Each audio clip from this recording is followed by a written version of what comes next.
नमस्कार, स्वागत छ दर्शकवृन्द यहाँहरूलाई कार्यक्रम इस्यु अफ द डेमा म Rohan Shrestha. Issue of the डेको आजको यस श्रृङ्खलामा हामी मुलुकको पछिल्लो समसामयिक राजनैतिक अवस्था अझ त्यसमा पनि पछिल्लो समयलाई हेर्ने हो भनेदेखि कुनै बेला कागजको फूलमा सुवास खोज्नेहरू, त्यस्तै गरेर चाहिँ मखमली र सयपत्री फूलको सुवास पहिल्याउन नसक्नेहरूले कागजको फूलमा सुवास खोज्दै हिँडे भनेर कुनै बेला साङ्केतिक रूपमा पूर्व राजा ज्ञानेन्द्र शाहको आफ्नो भनाइहरू अभिव्यक्तिहरू आउँथे। तर यसपटक विजया दशमीको उपलक्ष्य पारेर आम सर्वसाधारणलाई शुभकामना सन्देश दिने क्रममा निकै नै स्पष्ट धारणा स्वरूप उहाँले आफ्नो विचार अगाडि ल्याउनु भएको छ राज संस्थालाई लिएर अथवा राज संस्था र प्रजातन्त्रलाई लिएर। त्योदेखि बाहेक आएर उहाँले त्यसो भनिसके पश्चात राजनीतिक वृत्तमा एउटा किसिमको तरङ्गले तरङ्गित बनेको छ राजनीतिक वृत्त। अझ त्यसमा पनि डाक्टर बाबुराम भट्टराईले आफ्ना कुराहरू ट्विटर मार्फत स्पष्ट रूपमा चाहिँ अगाडि राखिसक्नु भएको अवस्था रहेको छ। आखिर यो के हो? किन मोहन वैद्य त्यस्तै गरेर चाहिँ लगायतका चाहिँ नेताहरूले यति बेला चाहिँ राज संस्थाको विषयमा कुरा गरिरहेको र फेरि यतातिर पूर्व राजाको त्यस्तो किसिमको अभिव्यक्ति आउनु लगायतका प्रसङ्गलाई जोड्दै मुलुकको समसामयिक राजनीतिक विषयमा आज हामी कुराकानी गर्न जाँदैछौँ। त्यसको लागि आज हामीसँग हाम्रो स्टुडियोमा राष्ट्रिय शक्ति नेपालका प्रवक्ता राजनीतिक विश्लेषक अनिल योगी आज हामीसँग हुनुहुन्छ। स्वागत छ यहाँलाई। धन्यवाद, नमस्ते। मैले यो सुरुवातमा अलिकति थोरै हाम्रा भूमिकाको दौरानमा दर्शकहरूलाई पनि इङ्गित गर्न खोजेँ। कुनै बेलामा मखमली फूल सयपत्री फूलका कुराहरू, कागजका फूलका कुराहरू गरेर घुमाउरो पारामा आफ्ना विचारहरू प्रस्तुत गर्नुहुने पूर्व राजाले यसपटक सम्भवतः अहिलेसम्म हेर्ने हो भनेदेखि निकै नै स्पष्ट ढङ्गबाट चाहिँ राजतन्त्र र त्यस्तै गरेर प्रजातन्त्र बीचको चाहिँ त्यो मेलको विषयमा उहाँले आफ्ना धारणा राख्नु भएको छ। यसरी यो अचानक आएको अभिव्यक्तिको पछाडिको कारण अथवा के हो? यसलाई कसरी चाहिँ हेर्ने? एउटा सामान्य नागरिकको हैसियतबाट राख्नुभएको अभिव्यक्ति हो अथवा त्यसरी हेर्ने कि नहेर्ने लगायतका प्रश्न चाहिँ यति बेला गिजोलिएको छ। धन्यवाद जी। यो चाहिँ एउटा वक्तव्यका लागि मात्रै वक्तव्य आएको हो भन्ने लाग्दैन। नेपालको राज संस्था यो देशका लागि अत्यन्तै महत्त्वपूर्ण संस्था हो र राज संस्थामाथि र नेपालका राजाहरूमाथि प्रजातन्त्र विरोधी हो भन्ने खालको आरोप लगाइँदै आएको छ। त्यो त देखिया पनि थियो नि त, चाहे पूर्व राजा ज्ञानेन्द्र शाहको कु होस् अथवा त्यति बेलाका तात्कालीन राजा महेन्द्रले गर्नुभएको कु होस् लगायतका कुराहरू, पञ्चायत लगायतका कुराहरूले त प्रजातन्त्र निमोट्न खोज्यो भन्ने किसिमको एउटा म्यासेज त गएको थियो। होइन, आरोप त जे लगाउँदा पनि हुने भयो। त देश मर्न दिनु चाहिँ लोकतन्त्र हो त? नेपाली जाति समाप्तिको बाटोमा हुनु अथवा जानु, हाम्रा धर्म संस्कृति सभ्यता र हाम्रा मौलिकता मासिनु चाहिँ प्रजातन्त्र हो त? राजाहरूले त महेन्द्रको कुरा गर्नुभयो नि तपाईँले। महेन्द्र यदि थिएनन् भने, जन्मेका थिएनन् भने, उनले 17 सालमा त्यो कदम नचालेका थिए भने त हामीसँग त देशै हुन्थेन नि। अहिले भारतीय 7 सालको चाहिँ राणा रेजिम हटाएर चाहिँ भारतीय सेना 18वटा टुकुडी आएर नेपालमा बस्यो। मन्त्री परिषदमा भारतको भौतिक रूपमा उपस्थिति हुन्थ्यो। त त्यो त महेन्द्रले हटाउनु भयो हो नि त। त्यो प्रजातन्त्र चाहिँ त्यो हो कि यो हो? हाम्रो प्रश्न चाहिँ त्यो हो। अहिलेको जुन वक्तव्य छ त्यो वक्तव्यले 70 वर्षदेखिको यो जुन राजनीतिक संस्थाहरू, 7 सालमा जन्मिएका राजनीतिक संस्थाहरू र राज संस्थाको जुन द्वन्द्व हो, जुन विवाद हो, त्यो विवाद अब एक ठाउँमा बसेर सल्ट्याउँ भन्या हो नि त। मैले चाहिँ त्यसरी बुझेको छु व्यक्तिगत रूपमा र राष्ट्रिय शक्ति अभियानले चाहिँ त्यसरी बुझेको छ यो महाराज सरकारको यो वक्तव्यलाई। बसौँ न त एक ठाउँमा भनेको हो। यो कसैमाथि निषेध गर्ने ढङ्गले आएको कुन अर्थमा त्यसलाई चाहिँ सम्पूर्ण शक्ति एक ठाउँमा बसौँ भनेर भन्ने तर्फ चाहिँ इङ्गित गर्न खोजियो भनेर भन्ने? त्यो एउटै मात्र, अरू विविध विषयहरू छन्। जनताका जीविकाका कुराहरू छन्, स्वास्थ्यका चाहिँ कुराहरू छन्, शिक्षाका व्यापारीकरणका कुराहरू छन्, विकासको नाममा भ्रष्टीकरण भएको विषयहरू उठान गरिएका छन्। तमाम विषयहरू छन् राजाको वक्तव्यमा। तर एउटा महत्त्वपूर्ण विषय चाहिँ के हो भने राज संस्था बेगरको प्रजातन्त्र र प्रजातन्त्र बेगरको राज संस्था त्यो नेपालको लागि चाहिँ फलदायी हुन सक्दैन भन्ने जुन राजाको एउटा ठोस धारणा आएको छ। त्यसले त नेपालका प्रजातन्त्रवादी शक्तिहरूलाई, व्यक्तिहरूलाई, पार्टीहरूलाई एक ठाउँमा बसौँ भनेर एक प्रकारले कूटनैतिक तरिकाले गरेको अपिल हो नि। त्यो कसैमाथि निषेध गर्ने तरिकाले आएको धारणा हो भनेर किन व्याख्या गरौँ हामीले? कसैलाई निषेध गरेर त अब यो देश बाँच्नेवाला छैन नि। 70 वर्षदेखि व्यवस्थाको लागि लड्या भन्नुहुन्छ राजनीतिक दलका नेताहरू। त के व्यवस्था ल्यायौँ त हामीले? 70 वर्षदेखि लडाइँ गऱ्यौँ, सङ्घर्ष गऱ्यौँ, नेपाली जातिको चाहिँ जीवनलीला समाप्त पार्यौँ, राष्ट्रका भौतिक संरचनामा आगो लगायौँ, देश लुट्यौँ, बर्बाद चाहिँ गऱ्यौँ। त व्यवस्था त गतिलो केही पनि आएन नि त। गणतन्त्र भनौँ, लोकतन्त्र भनौँ, प्रजातन्त्र, के तन्त्र चाहिएको हामीलाई? व्यवस्था परिवर्तन भनेको एक युगमा एकपटक हुन्छ। जब चाहिँ विश्व राजनीतिक परिस्थिति, विश्व मानव चेतना, विश्व भौतिक विकास जसरी चाहिँ क्रमशः अगाडि बढ्दै जान्छ, त कुनै पनि शासकले, कुनै पनि राष्ट्रको चाहिँ राज्य व्यवस्थाले त्यो अनुकूल आफ्नो दुनियाँलाई लैजान सकेन भने त्यहाँ विद्रोह हुन्छ, त्यहाँ परिवर्तन हुन्छ। अब यहाँ त 10-10 वर्षमा व्यवस्था परिवर्तन, 10-10 वर्षमा संविधान परिवर्तन गर्ने काम भयो नि। त्यही त अब पनि नि एउटा कोर्सबाट चाहिँ मुलुक अगाडि बढिसके पश्चात 10 वर्ष नै तपाईँले भन्नुभयो एउटा टाइम फ्रेम पछाडि चाहिँ व्यवस्था परिवर्तन हुने। अब पनि यो 10-15 वर्षको चाहिँ गणतन्त्रात्मक मुलुक पश्चात फेरि पनि व्यवस्था परिवर्तन भएर राजतन्त्रमा गयो भने फेरि पनि त्यसले चाहिँ अनस्टेबिलिटी त निम्त्याउन सक्ने चान्सेस त छ नि त। त्यही भएर म भन्दैछु हामी राज संस्थाको पक्षधर्ता लिने मान्छेहरू हौँ। त त्यो भनेको के भने बाँकी राजनीतिक दलहरू र राज संस्थासँग चाहिँ डिबेट गर्दै आएका दलहरू, राजासँग डिबेट गर्दै आएका दलहरू र राजाको बिचको झगडाले गर्दाखेरि राजनीतिक दलका नेताहरूलाई त विदेशीले बोके नि। त्यसो भएर मलाई बोकेर देश नजोगिन सक्छ। म राज संस्थाको पक्षधर्ता मैले लिँदै गर्दा मलाई मात्र बोक्नुहोस् भनेर म नेपालको राजालाई, राज संस्थालाई भन्न सक्दिनँ। सदाको लागि द्वन्द्वको अन्त्य गर्ने हो भने, साँच्चीकै यो देशमा प्रजातान्त्रिक शासन व्यवस्थाको अभ्यास गर्ने हो भने, भ्रष्टाचार रोक्ने हो भने र राष्ट्रियतालाई बलियो बनाउने हो भने र विदेशीहरूको तमाम चाहिँ खाले जुन थिचोमिचो छ त्यसबाट मुलुकलाई मुक्त राख्ने हो भने राजनीतिक संस्थाहरू र राज संस्था त एक ठाउँमा बस्नु पर्यो नि।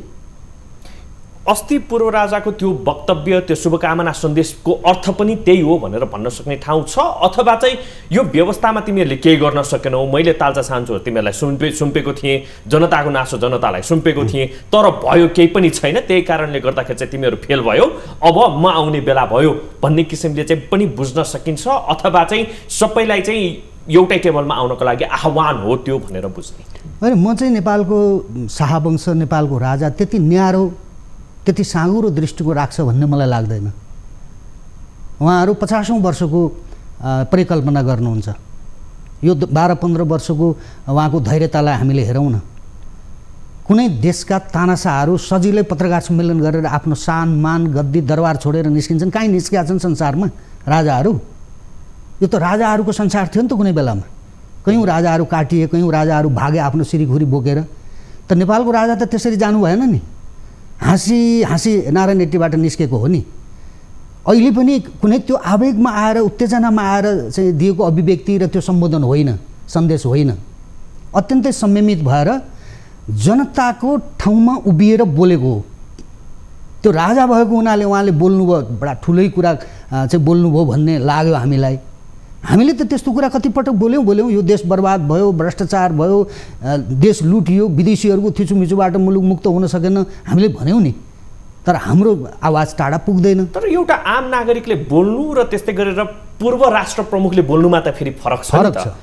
अचानक यो कुरा कसरी चाहिँ आइपुग्यो यस्तो स्पष्ट ढङ्गबाट भन्ने कुरामा त एउटा त्यसको पछाडिको कुरा के हो त भन्ने पनि त ठुलो क्वेसन त छ नि त। तपाईँले जुन सरल ढङ्गबाट चाहिँ अहिलेको मुलुकको पछिल्लो राजनैतिक अवस्थाको कारणले गर्दाखेरि आम सर्वसाधारणमा पनि एउटा किसिमको वितृष्णा छ, त्यही वितृष्णाको प्रारूप स्वरूप उहाँले पनि आफ्नो अभिव्यक्ति राख्नु भएको भनेर चाहिँ जुन सरल ढङ्गबाट तपाईँले भन्नुभएको छ, त्यति नै सरलता छ र यो भित्र पनि भन्ने पनि त होला नि त प्रश्न? होइन, त्यो चाहिँ मलाई लाग्छ त्यो मालाधिराजले जे कुरा आफ्नो सन्देशमा चाहिँ व्यक्त गरिबक्सेको छ त्यो चाहिँ नेपाली जनताको चाहिँ पीडा र नेपाली जनताले चाहिँ राजाले बोलिदिएन, अरू केही नगरे पनि बोली त दिए हुन्थ्यो, हामीले बोलेर भएन भन्ने जुन खालको चाहिँ जनताको आक्रोश एउटा आवेग थियो, त्यो आवेगलाई मत्थर गर्नका निमित्त पनि होला एउटा कुरा।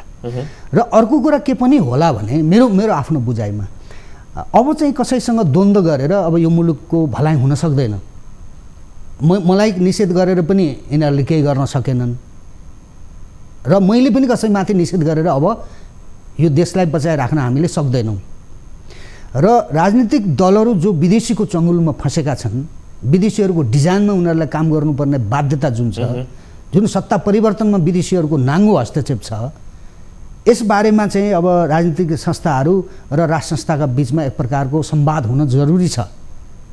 त्यसपछि मात्रै हामीले एउटा स्वाधीन प्रजातन्त्र, मौलिक प्रजातन्त्र, कि विश्वले चाहिँ मान्ने प्रजातन्त्र, मान्नुपर्ने प्रजातन्त्र, कि यो प्रजातन्त्र होइन भनेर कसैले भन्न नसक्ने, ती राजनीतिक संस्थाहरूलाई नै अगाडि राखेर, ती व्यक्तिहरूलाई नै अगाडि राखेर जानुपर्छ भन्ने सोचेर एउटा फ्राकिलो एउटा अभिभावकको एउटा दृष्टिकोणबाट उहाँले यो कुरा बाहिर ल्याएको भन्ने हाम्रो एउटा विश्लेषण हो। किनकि उहाँले उहाँका हरेक चाहिँ अभिव्यक्तिमा त्यो देखिन्छ। निषेधको राजनीतिले हामी कहीँ पनि पुग्दैनौँ पटक पटक उहाँले आफ्ना वक्तव्य मार्फत भन्नुभएको छ। त्यसो भएको हुनाले आजको स्थिति पनि के हो भने कसैमाथि निषेध गरेर अहिले महाराधिराजले चाहिँ जुन वक्तव्य दिनुभयो र हामीले चाहिँ ल अब महाराधिराजले केही गर्ने भए, राज संस्था फर्किने भयो, अब हामीले नै हो गर्ने, अब यो अरू दलहरूलाई निषेध गरेर, नेताहरूलाई निषेध गरेर अगाडि जानुपर्छ, अब यस्तो खालको केटाकेटी पाराको तर्क राजतन्त्र फर्किने एउटा किसिमको छनक भनेर भन्न मिल्छ त्यो वक्तव्यलाई? होइन, राज संस्था फर्किने होइन भने अब त दलका नेताहरू हामी सबै बसेर फर्काउनु पर्यो, आफै फर्किने कुरा। विदेशीको इसारा, यो विदेशीको इसाराको कारणले गर्दाखेरि चाहिँ नेपालको राजनीतिक दलहरू चले भनेर भनिरहनु भयो होइन, चाहे नेपाली कङ्ग्रेस होस्, एमाले होस्, माओवादी केन्द्र होस् अथवा अरू कुनै दलहरू नै किन नहोस्, विगतदेखि कता कता नेपाली जनताले पनि त्यो हो कि भन्ने एउटा शङ्का उपशङ्का गरि नै रहेका थिए। तर अहिले जस्तो रूपमा चाहिँ पूर्व राजाको वक्तव्य आएको छ, यदि अलिकति फ्ल्यासब्याकमा जाने हो भने पूर्व राजालाई भारतबाट हिन्दू सम्राटको उपाधि पनि दिएको अवस्था रहेको थियो। त्यहाँ उहाँलाई कुन रूपमा चाहिँ ट्रिट गर्यो र त्यस्तै गरेर चाहिँ योगी आदित्यनाथले कस्तो रूपमा चाहिँ उहाँलाई चाहिँ प्रस्तुत गर्नुभयो लगायतका कुराहरू पनि छ। भनेपछि कसैको ब्याक सपोर्टमा पो उहाँले चाहिँ यसरी कुरा गरिरहनु भएको पो हो कि, जसले चाहिँ फेरि अझै पनि मुलुक चाहिँ द्वन्द्वमा जान्छ कि भन्ने एउटा आशंका पनि उब्जाएको छ। यसलाई यो ढङ्गबाट मैले प्रश्न गरौँ कि नगरौँ? होइन, एकदम तपाईँले यो प्रश्न तपाईँले सोधिदिनुहुन्न कि भन्ने मलाई चिन्ता थियो, तपाईँले सोध्नुभयो। म चाहिँ के भन्छु भने एज ए राष्ट्रिय शक्तिको प्रवक्ताको हैसियतले र व्यक्तिगत हिसाबले पनि म चाहिँ के भन्छु भने यो देशलाई प्रजातन्त्र आइसकेपछि प्रजातन्त्रका विरुद्ध हतियार उठाइएको छ र त्यो शक्तिलाई दिल्लीमा मुकाम खडा गरेर राख्न लगाइएको छ र त्यसपछि गणतन्त्र आएको छ है। हिजो राजनीतिक चाहिँ मुद्दाहरू चाहिँ अगाडि सारेर युद्ध गराइयो भने अब धर्मका चाहिँ आधारमा नेपालीहरूलाई लडाउने, जातिका आधारमा लडाउने त्यो डिजाइन पनि विदेशीहरूले बनाएका छन्। त्यसो भएको हुनाले नेपालका पार्टीहरूलाई विदेशीहरूले चाहिँ आफू अनुकूल चलाएको हुनाले उनीहरूको चाहिँ शान, उनीहरूको चाहिँ सङ्घर्ष, उनीहरूको त्याग बलिदान जे भनौँ, उहाँहरूले जे गरेर आउनुभयो त्यो त आज बालुवामा पानी हाले जस्तो भयो नि। जनताले त अपमान गर्न थाले नि, तिरस्कार गर्न थाले नि।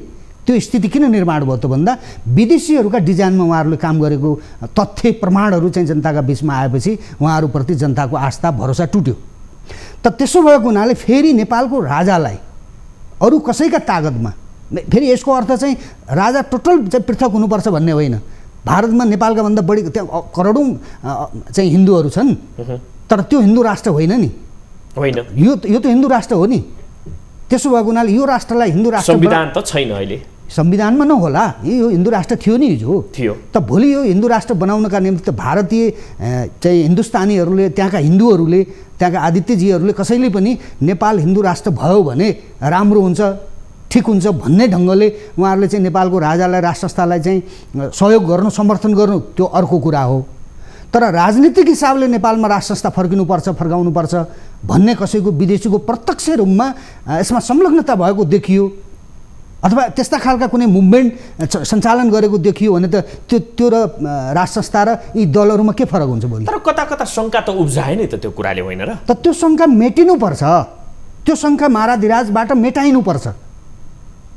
हाम्रो चाहिँ आग्रह चाहिँ त्यो हो, किनकि हामी त्यो विवेकहीन बुङ्गाहरूको देश होइन यो, जहाँ हिन्दुस्तान अङ्ग्रेजको चाहिँ दासत्वमा थियो त्यो बेलामा त यहाँ हाम्रो शासन थियो। पृथ्वीनारायण शाहले चाहिँ मुलुकलाई एकीकरण गर्दै थिए त्यही बेलामा। त्यसो भएको हुनाले यो विवेकहीनहरूको, धर्म गर्न नजानेका, कर्म गर्न नजानेका, राज्य सञ्चालन गर्न नजानेका यो राज्यविहीनहरूको देश होइन। कसैका राज्य छिमेकमा नबन्दै गर्दा पनि यो राज्य थियो, राष्ट्र थियो। त्यसो भएको हुनाले हामीले चाहिँ हाम्रा विवेकमा मुलुक हाँक्न पाउनुपर्छ भन्ने तर्क त्यो माराधिराजले पनि गर्नुपर्छ, हामीले पनि गर्नुपर्छ र पार्टीका जिम्मेवार नेताहरूले पनि गर्नुपर्छ। राजतन्त्र हट्नु, राजतन्त्र नहट्नु, राजतन्त्रमा दरबार हत्याकाण्ड हुनु अथवा चाहिँ नेपालबाट हिन्दू धर्मको अन्त्य गरेर चाहिँ धर्मनिरपेक्षता ल्याउनु, संघीयता ल्याउनु, यो सबैको पछाडिको ग्रान्ड डिजाइन भनेर कुनै न कुनै पात्र, चाहे त्यो अमेरिका होस्, इन्डिया होस् अथवा युरोपियन युनियन नै किन नहोस्, हामीले चाहिँ यी कुराहरू लगेर चाहिँ त्यहाँ लगेर चाहिँ जोड्ने गरेका छौँ होइन। भनेपछि पछिल्लो समयमा जसरी चाहिँ त्यहाँबाट अथवा इन्डियाबाट जस्तो किसिमले भारतले चाहिँ आफ्नो किसिमले एउटा पोलिटिकल उसले आफ्नो विचारहरू राखिरहेको छ अथवा पूर्व राजालाई बोलाउनेदेखि लिएर विभिन्न कुराहरू चाहिँ गरिरहेको यो अवस्था रहेको छ, त्यसले चाहिँ शङ्का निम्ति आयो मात्रै पो भन्न खोजेको। मैले भने नि भनेपछि यो कसैबाट चलेको पो हो कि साँच्चै नै फेरि मुलुक एउटा किसिमले चाहिँ एउटा कोर्सबाट अगाडि जान लागिरहेको छ, मुलुक विकास निर्माणको बाटोतर्फ अगाडि बढिरहेको छ, चाहे गणतन्त्रात्मक नेपालमा नै किन नहोस्। भनेपछि त्यहाँनिर फेरि फुल स्टप लाउने, फेरि राजतन्त्र, फेरि धर्मको कुरा उठाउने, फेरि संघीयता चाहिँ हटाउनुपर्छ भन्ने कुराहरू उठाउने, अनि त्यहाँबाट फेरि अनस्टेबल चाहिँ नेपाल बनाउँदै जाने भन्ने किसिमको विचार पो हो कि कसै न कसैको चाहिँ त्यो आउटर फ्याक्टरहरूको भन्ने कुरा पनि यति बेला चाहिँ लागिरहेको छ, विश्लेषणात्मक विचारहरू आइरहेको छ। त्यो आँखाबाट हेर्ने कि नहेर्ने कुरालाई? होइन, म चाहिँ राष्ट्रिय आँखाबाट हेरौँ भन्छु क्या। म चाहिँ राष्ट्रिय आँखा भनेको के भने अहिले हामीले जे राज संस्थालाई राष्ट्रिय राजनीतिबाट बाहिर पारिसकेपछि जुन ढङ्गको राजनीतिक व्यवस्थालाई हामीले अवलम्बन गऱ्यौँ, जुन चाहिँ एउटा धर्मनिरपेक्षतालाई अवलम्बन गऱ्यौँ र यो सङ्घीयतालाई अवलम्बन गऱ्यौँ, यसले के मुलुकलाई हितकर हुने काम गरिराखेको छ त? के समूल रूपमा द्वन्द्वको व्यवस्थापन भयो त? के मुलुक अर्ब पुरा स्वर्गीय आनन्दको एउटा नेपालीहरूले जीवन बाँच्ने बाटोमा मुलुक जाँदैछ त? त्यो त जाँदै छैन।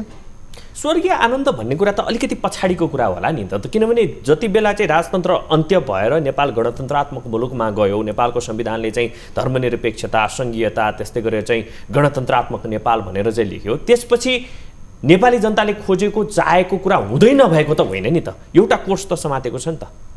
होइन, मेरो विचारमा के भने मैले यो 30 वर्षदेखि नेपालको राजनीतिलाई नजिकबाट अध्ययन गरेको, बुझेको र विगतका युद्धमा प्रत्यक्ष चाहिँ एउटा तपाईँको भुक्तभोगी युद्धबाट चाहिँ आफ्नो ग्रामीण क्षेत्रबाट चाहिँ बालबच्चा काखीमा च्यापेर सहर पसेको एउटा सचेत नागरिक हुनुको नाताले भन्दैछु म तपाईँलाई, यो 30 वर्षमा झगडा बाहेक, लडाइँ बाहेक, ती हुनै पर्ने कुरा जो प्रक्रियामा त्यो स्वाभाविक रूपमा हुनुपर्ने ती छोटा मोटा विकासका चाहिँ काम कारबाहीहरू बाहेक, भ्रष्टाचार गर्ने नियतका आधारमा चाहिँ अगाडि सारिएका विकासका योजनाहरू जहाँ भत्काउने, आधा बनाउने, आधा चाहिँ त्यहीँ छोडिदिने खालका भत्ताभङ्ग जुन ढङ्गको स्थिति बन्यो त्यसलाई हामीले विकास भनिराखेका छौँ। तर समग्रमा नेपालको राजनीति यो 30 वर्षको अस्थिरता, अराजकता, अव्यवस्था, भ्रष्टाचार र लुटको चाहिँ एउटा बिर्सनै नसकिने एउटा पिरियड हो यो 30 वर्ष कालखण्ड। त फेरि तपाईँको चाहिँ गणतन्त्र मात्रै होइन नि त, राजतन्त्र पनि त अटाएको त थियो नि त। भनेपछि इङ्गित त्यतातिर पनि त तपाईँले गर्न खोज्नु भएको हो कि के कुराले गर्दाखेरि चाहिँ मैले के भन्दैछु भने नेपालको राज संस्थालाई अप्रजातान्त्रिक तरिकाले, अस्वाभाविक तरिकाले जसरी बाहिर हटाइयो र आफ्नो तरिकाले दलका नेताहरू जान पर्ने ठाउँमा जसरी उहाँहरू चाहिँ हिँड्न सक्नु भएन, त्यसो भएको हुनाले माराधिराज सरकारले यो कुरा बोल्नुपर्ने भयो। राज संस्थालाई हटाइसकेपछि, राजा काम लाग्दैन भनिसकेपछि राजा र राज संस्थाले काम नलाग्ने गरिकन चाहिँ काम गर्नु पर्यो नि त। यतापट्टिबाट ठुला कुरा गर्नेहरूले, आन्दोलनका कुरा गर्नेहरूले, क्रान्तिका कुरा गर्नेहरूले, परिवर्तनका सम्भाग हामी हौँ भन्नेहरूले, यो प्रजातन्त्र, लोकतन्त्र, गणतन्त्रको विकल्प छैन भन्नेहरूले राज संस्थालाई, राजालाई आज त्यो हदमा आएर बोल्नुपर्ने, एउटा जनताको लेभलमा चाहिँ उभिएर एउटा पूर्व राष्ट्र अध्यक्षले बोल्नुपर्ने स्थिति कसले ल्याइदियो भन्नुहोस् त? तपाईँ हाम्रा कारणले आएको स्थिति हो त यो होइन। त्यसो भएको हुनाले यो व्यवस्थाले नै यो मुलुकको अस्तित्व समाप्त पार्ने स्थितिमा पुगायो, नेपाली जातिलाई समाप्त पार्ने स्थितिमा पुगायो। हाम्रा आफ्ना मौलिक धर्म संस्कृति सभ्यतालाई यसले धुलिसात हुने गरिकन यसले समाप्त पार्ने दिशामा चाहिँ अगाडि लियो। क्रिस्चियनहरूका चर्च चाहिँ गाउँ गाउँमा विकट गाउँका कुना कन्दरामा चाहिँ पुगेका छन्, त मन्दिर बनाउन कोही पनि तयार छैन। किन यो? नेपाली जनतालाई न्याय दिन कोही पनि तयार छैन। किन यो चरम भ्रष्टाचारलाई र भ्रष्टाचारीहरूमाथि कारवाही गर्न कोही पनि तयार छैन। किन यो? अनि सर यसै विषयमा थप कुराकानी गर्नेछौँ। आखिर के कारणले गर्दाखेरि चाहिँ यो समस्या निम्तियो लगायतका विषयमा फेरि पनि तपाईँसँग चर्चा गर्नेछौँ। तर एकैछिनको ब्रेकपछि हामी हाम्रो कुराकानीलाई फेरि अगाडि बढाउनेछौँ। लाइफबोय हात धुने समयका साथमा लाइफबोय।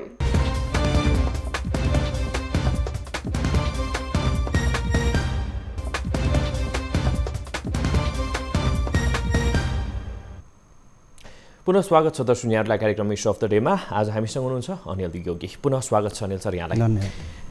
कस्तो किसिमको चाहिँ राजतन्त्रको परिकल्पना गर्ने, किनभने पूर्व राजाले राजतन्त्र र प्रजातन्त्रको कुरा चाहिँ उल्लेख गर्नुभयो, तपाईँले पनि अब चाहिँ सबै पार्टीहरू पनि एक ठाउँमा आउनुपर्छ राजासहितको भन्ने किसिमका चाहिँ कुराहरू गर्ने, त्यो भित्र राजतन्त्रको स्पेस छ अथवा कस्तो किसिमको चाहिँ राजतन्त्रको परिकल्पना गर्ने भन्ने कुरा कि, किनभने नेपाली जनताले त एउटा किसिमको चाहिँ राजतन्त्रको परिकल्पना गरेका थिए नि त विगतमा त।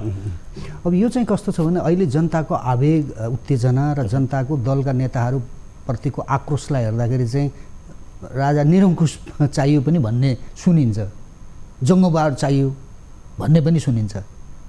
कसले भन्दैछ त्यो कुरा भने हिजो प्रजातन्त्रकै लागि सङ्घर्ष गरेका अथवा त्यो जनवादी व्यवस्था स्थापनाका लागि 10 वर्ष बाबुरामजी र प्रचण्डसँग लागेर लडेका साथीहरूले नै भनेको सुन्छु म, होइन, औपचारिक अनौपचारिक रूपमा। त्यसो भएको हुनाले हामीले भन्न खोजेको के हो भने राजाले स्वयं चाहिँ प्रजातन्त्रको चाहिँ विकल्प छैन। राज संस्था बिनाको प्रजातन्त्र र प्रजातन्त्र बिनाको राज संस्था कल्पना गर्न सकिन्न नेपालमा। उहाँले भनिसकेपछि जङ्गबहादुरको कुरा र निरङ्कुश राजाको कुरा त सकियो नि। त्यसो भएको हुनाले संवादमा जानुपर्छ भनेको मैले, हामीले चाहिँ त्यो भनेको। राष्ट्रिय शक्ति नेपालले चाहिँ हामी आफै पनि देश हाँक्न सक्ने हैसियत राख्छौँ नि। यो जे कुरा यो भइराखेको छ यो देशका विरुद्ध त्यहाँ माथि हमला गर्ने, भ्रष्टाचारीहरूलाई चाहिँ समातेर कारवाही गर्ने र तिनीहरूले लुटेको सम्पत्ति चाहिँ राज्य कोषमा राखेर जनतालाई शिक्षा र स्वास्थ्य निःशुल्क दिने, यो देश बलियो बनाउने, हाम्रा चाहिँ सात सिमानाहरू सुरक्षित राख्ने, राज्यका सुरक्षा अङ्गलाई बोर्डरमा पठाउने, अब त्यो गर्न नसक्ने मान्छे हुँदा हामी तैपनि हामी के भन्दैछौँ भने कसैमाथि निषेध गरेर यो देश चाहिँ अब शान्ति र प्रगतिको मार्गमा जानै सक्दैन। त्यसो भएको हुनाले हामी राज संस्थाको पक्षधरता लिने भएको हुनाले स्वयं मारादिरा सरकारले चाहिँ प्रजातन्त्र को विकल्प छैन भन्ने ढङ्गको अभिव्यक्ति उहाँले दिइसकेपछि त प्रजातन्त्रका सम्भाग को हुन् त भन्दा हामीभन्दा पनि प्रजातन्त्रका लागि सङ्घर्ष गरेका राजनीतिक दलहरू नै। दुई ध्रुव एकै ठाउँमा अटाउला र फेरि त अटाएन भने त त्यसपछि के जन्मिन्छ, त्यो त खतरा हुन्छ। त्यो खतरा कि यतातिर डाक्टर बाबुराम भट्टराईले भने जस्तो कुरा चाहिँ खतरा, उनको कुराले म थोरै राख्न खोजेँ। राज संस्था बिनाको प्रजातन्त्र टिक्दैन भन्नु, जनतालाई तातो बरफ वा सिंह सहितको खरायो खोज्न लगाउनु जस्तै भ्रमको खेती गर्नु र देशलाई पुनः द्वन्द्वमा धकेल्नु भन्ने किसिमले चाहिँ उहाँले आफ्नो स्टेटमेन्ट राख्नु भएको छ ट्विटरमा, होइन। भनेपछि त्यो खतरा अथवा चाहिँ फेरि राजतन्त्र ल्याउने चेष्टा गर्यो भनेदेखि, अवसान भइसकेको राजतन्त्र ल्याउने चेष्टा गर्यो भने अनि चाहिँ फेरि मुलुक चाहिँ द्वन्द्वमा जान्छ भन्ने किसिमको खतरा होइन। यो चाहिँ कस्तो भने सुन्दर नमिठो सुनिएला, त मैले बुझेको सत्य के हो भने यो बाबुरामजीको जुन प्रवृत्ति छ नि, यो प्रवृत्तिमा एकजना उदाहरण मात्रै, एकजना पात्र मात्रै होला है, यस्ता किसिमका विचारधारा पाल्ने अरू पनि हुनुहुन्छ। त्यो कति छन्, कति त्यो देखिने गरी नदेखिने गरी। मैले अघि पनि भने तपाईँलाई, हामीसँग त न राष्ट्र बाँकी रह्यो न समाज बाँकी रह्यो क्या। यो समाज पनि विदेशीले चाहिँ चलाएको छ, यो एनजिओ आइएनजिओ केले उनीहरूले परिचालन गर्छ, अपारदर्शी ढङ्गले पैसा आउँछ यिनीहरूलाई, होइन। दलका नेताहरूलाई पनि यिनको चाहिँ बैठक मिटिङ खर्चदेखि लिएर सारा कुरा दूतावास मार्फत चाहिँ त्यसको खर्चको चाहिँ बिल भुक्तान गर्ने चाहिँ परिपाटी दशकौँदेखि चलेको छ, होइन। त्यसो भएको हुनाले यो स्थितिमाथि त नियन्त्रण गर्नु पऱ्यो नि त। बाबुराम प्रवृत्ति हाम्रा लागि यति खतरा छ कि उहाँले त्यो जनयुद्ध ताका जे भन्नुभएको थियो त्यो कुरा गर्नुभयो त। त्यो जनयुद्ध गर्नु नै गल्ती थियो भनेर अन्तत उहाँ मधेसतिर झर्नुभयो। र अहिले एउटा पूर्व प्रधानमन्त्री जस्तो एउटा व्यक्तिले उहाँले जे बोल्दै हुनुहुन्छ त्यो उहाँको हैसियतले बोल्न मिल्ने कुरा हो। मुलुक फेरि द्वन्द्वमा जाँदैन, किनभने एउटा किसिमको फ्याक्सन त छ नि त फेरि राजतन्त्र हुनु हुँदैन मुलुक गणतन्त्र नेपालमै बस्नुपर्छ त्योदेखि बाहेक आएर नेपालमा संघीयतै चाहिन्छ हिन्दू धर्मले चाहिँ मुलुकलाई पत्ता साफ गर्यो त्यही कारणले गर्दा धर्मनिरपेक्षता ठिक छ भन्ने किसिमको एउटा मेजर चङ्क त छ नि त फेरि होइन मुलुक बचाउने कि तपाईँले मुलुक द्वन्द्वमा जान्छ भनेर बाबुरामजी जस्ता मान्छेहरूलाई जे मन लाग्यो त्यो गर्न दिने त यो पनि त होला नि प्रजातन्त्र भने के बाबुरामजीले जे गर्न पाउनुभयो प्रचण्डले जे गर्न पाउनुभयो ओलीले जे गर्न पाउनुभयो शेरबहादुरले जे गर्न पाउनुभयो त्यो उहाँहरूले गर्न दिने मात्रै प्रजातन्त्र हो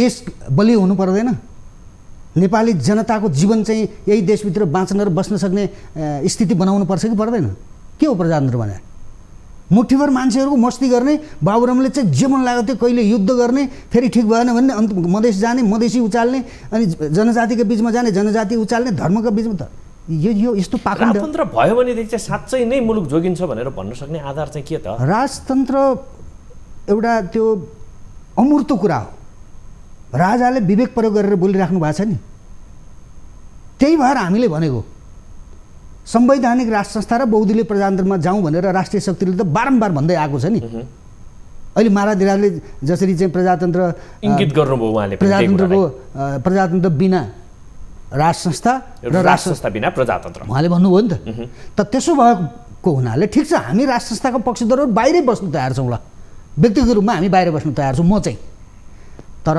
को हुन् त यो साँच्चीकै यो देशमा प्रजातन्त्र चाहेका चाहिँ राजनीतिक पार्टीका नेताहरू महाराधिराजसँग बसौँ न त तपाईँहरूले नै पहल गर्नुहोस् न विदेशीसँग गएर बस्नुभन्दा दूतावासमा गएर बस्नुभन्दा जसका पुर्खाले नेतृत्व गरेर हाम्रा पुर्खाहरूले बलिदान दिएर निर्माण गरेको देश हो नि हाम्रै देश आफ्नै देशको राजासँग बसेर छलफल गरे भइगयो त के खाने हो त्यही मागेर खायो भयो नि त प्रधानमन्त्री हुने कि मन्त्री हुने कि के हुने त्यो दिल्लीमा गएर किन भन्नुपर्ने मलाई मन्त्री बनाइदेऊ प्रधानमन्त्री बनाइदेऊ भनेर त बाबुरामको बाटोमा जाने भने त अब त्यो युरोप पुग्नुपर्छ अमेरिका पुग्नुपर्छ कहाँ पुग्नुपर्छ पर्छ त्यसो भएको हुनाले स्वविवेकका आधारमा स्वाधीन विवेक राखेर साँच्चीकै प्रजातन्त्र स्थापना गर्ने हो भने नेपालीलाई न्याय दिने हो भने नेपालीलाई यही देशभित्र जीविका चाहिँ देखाउने चाहिँ हैसियत राख्ने हो भने त अब त विचारमाथि पनि विचार त गर्नु पर्यो नि त राजाले भनेको कुरा हामीले त ठिक छ राजाले बोल्नुभयो भनेर पक्षधर्ता लिने हुनाले यिनीहरूले त भन्ने नै भयो भन्लान् त राजाले के चाहिँ यो 12-15 वर्षमा उहाँ बाहिर बसेर यो देशका विरुद्ध यो यिनीहरूले स्थापना गरेको विधि र व्यवस्थाका विरुद्ध उहाँले चाहिँ के गर्नुभयो त त्यो कुनै आरोप लाउने उहाँहरूसँग त्यो तागत छ नैतिक तागत छ एउटा कुरा नि मूल छुट्टिएर गइसकेको राजतन्त्रको औचित्य के भनेर पनि यति बेला चाहिँ प्रश्न बाहिरको छ कि होइन हेर्नुहोस् यो औचित्य 7 सालदेखि अहिलेसम्म कहिले दलको औचित्य सकिने कहिले कसैको औचित्य सकिने एउटै कारण के हो भने तँ चाहिँ सत्तामा बसेर खाने कि म सत्तामा बसेर खाने भन्ने युगो पनि छ त्यहाँ त्यसो भएको हुनाले महाराधिराजले स्पष्ट ढङ्गले आफ्नो कुरा अगाडि सारिसक्नुभयो अब संवादमा जानुको विकल्प छैन है त्यसको पहल कदमी कसले गर्ने त्यसको पहल कदमी मेरो विचार मैले त केही अरू अन्तर्वार्ताहरूमा पनि मैले साथीहरूसँग कुरा गरेको छु भनेको छु म चाहिँ के भन्छु भने एउटा अभिभावक हुनुको नाताले है यो राष्ट्र बचाउनु पर्ने बचाइराख्नु पर्ने यदि सबैभन्दा बढी दायित्व कसैको छ भने त्यो महाराधिराजको नै हो यी आफ्नै नेताहरू हुन् कसैले बेइमानी गर्यो गल्ती गर्यो कसैले चाहिँ राष्ट्र संस्थाका विरुद्धमा सकेको जति चाहिँ बेइमानी गर्यो होला तर अब ती कसैसँग पनि कुनै पनि प्रकारको पूर्वाग्रह नराखिकन महाराधिराजले बोलाउनु पर्यो एकचोटि आएन भने दोस्रोचोटि बोलाउनु पर्यो दोस्रोचोटि बोलाउँदा पनि आएन भने तेस्रोचोटि पनि बोलाउनु पर्यो बोलाइराख्नु पर्यो बोलेर मात्रै पनि हुँदैन वक्तव्यमा आफ्नो विचार हुँदैन प्रकाशित गरेर मात्रै पनि छलफल गर्नुपर्छ एकै ठाउँमा बस्नु पर्यो नेपालका नेताहरू र नेपालको राजा राष्ट्र संस्था एक ठाउँमा बसेर यो देश बचाउने यो देशको विकास गर्ने नेपाली जातिलाई न्याय दिने राष्ट्र संस्था सहितको प्रजातन्त्रले मुलुक बच्छ नै भन्ने ग्यारेन्टी चाहिँ के त्यो त कार्यक्रमका आधारमा हुन्छ हामीले विश्व राजनीतिक रङ्गमञ्चमा हाम्रो उपस्थिति भद्र ढङ्गको भयो प्रजातान्त्रिक तरिकाको भयो जनताले न्याय पाएको अनुभूति गरे जनताले चाहिँ शासन व्यवस्था हामी अनुकूल छ भन्ने कुराको जनताको मुखबाट जनताको आवाज निस्कियो भने त्यसका विरुद्धमा कहाँ कसले हाम्रो राष्ट्रका विरुद्ध हाम्रो शासकका विरुद्ध बोल्छ भन्नुहोस् त बोल्नै सक्दैन त्यसो भएको हुनाले मैले के भनेको भने दलका नेताहरू माध्यम विदेशीहरूले अप्रजातान्त्रिक शक्ति हो भनेर राष्ट्र संस्थालाई जहिले पनि उनीहरूले थिचुमिचुमा पार्दै आए उनीहरूको आफ्नो स्वार्थका लागि। हजुर। त्यसो भएको हुनाले राष्ट्र संस्था र प्रजातन्त्रका लागि भलै तिनीहरू स्वतन्त्र भए पनि नभए पनि विदेशीहरूको डिजाइनमा काम गर्ने भए पनि तिनीहरू यो दुईटा संस्था यो प्रजातन्त्रवादी शक्ति भन्नेहरू एकदमै छोटो रूपमा उनीहरूले बोलेनन् भने मुलुक आफ्नो तरिकाले जान्छ। मारादिरा सरकारले आफ्नो तरिकाले जनतासँग हिँड्नुपर्छ। ठाउँ त दिएकै थिए नेपाली जनताले। त्यो त प्रजातन्त्र हो नि। प्रजातन्त्रको पक्षमा उहाँले म जान्छु भनिसकेपछि हिँड्नु पर्यो आफ्नो बाटो जनतालाई न्याय दिने गरिकन यो राष्ट्रको सार्वभौमसत्ता र भौगोलिक अखण्डताको रक्षा गर्ने गरिकन उहाँले अगाडि बढ्नु पर्यो। हुन्छ अनिल सर धेरै धेरै धन्यवाद हाम्रो स्टुडियोमा आइदिनु भयो आफ्नो विचार राखिदिनु भयो यहाँलाई धेरै धेरै धन्यवाद। मलाई पनि मौका दिनुभयो तपाईँलाई धेरै धेरै धन्यवाद। दर्शक यहाँलाई पनि धेरै धेरै धन्यवाद आज हामीलाई साथ दिनुभएकोमा हेर्दै रहनुहोला न्युज 24 टेलिभिजन। नमस्कार।